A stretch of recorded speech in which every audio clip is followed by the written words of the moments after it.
നല്ല ടേസ്റ്റി ആയിട്ടുള്ള ചിക്കൻ മോമോസ് വീട്ടിൽ തന്നെ ഉണ്ടാക്കിയാലോ? അതിന് വേണ്ടിയിട്ട് ഒരു പാത്രത്തിലേക്ക് 2 കപ്പ് മൈദ ഇട്ട് കൊടുക്കുക.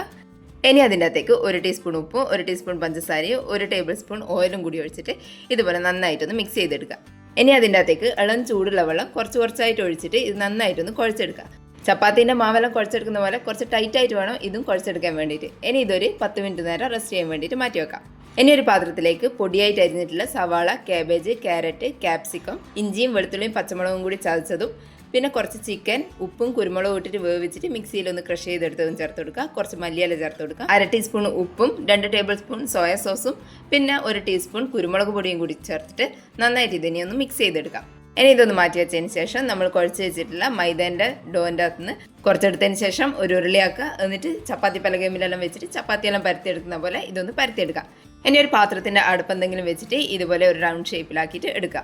മുഴുവനും ഇതുപോലെ ചെയ്തെടുത്തതിന് ശേഷം അതിൻ്റെ അകത്തുനിന്ന് ഒന്ന് എടുക്കുക. എന്നിട്ട് നമ്മൾ ഉണ്ടാക്കി വെച്ചിട്ടുള്ള ഫില്ലിങ് ഇതിൻ്റെ നടുവിൽ വെച്ച് കൊടുക്കുക. ഇനി ഇത് മോമോസിൻ്റെ ഷേപ്പിൽ ഒരു സൈഡിൽ നിന്ന് ഇതുപോലെ ഇങ്ങനെ ഞൊറിഞ്ഞു കൊടുത്തതിന് ശേഷം ഫുള്ളായിട്ട് കവർ ചെയ്ത് കൊടുക്കാം. ഇതുപോലെ മുഴുവനും ചെയ്തെടുത്തതിന് ശേഷം ഒരു സ്റ്റീമറിൽ ആദ്യം കുറച്ച് എണ്ണ തടവി കൊടുക്കുക. അതിൻ്റെ മേലെ ഇത് ഓരോന്നോരോന്നായിട്ട് വെച്ച് കൊടുക്കുക. എന്നിട്ട് ഇതൊരു 10 മുതൽ 15 മിനിറ്റ് വരെ ആവിയിലൊന്ന് വേവിച്ചെടുക്കാം. നല്ല ടേസ്റ്റി ആയിട്ടുള്ള മോമോസ് ഇതുപോലെ ഉണ്ടാക്കിയെടുക്കുക. ഫുൾ വീഡിയോൻ്റെ ലിങ്ക് താഴെ കൊടുത്തിട്ടുണ്ട്. എല്ലാവരും ഒന്ന് കണ്ടു നോക്കണേ.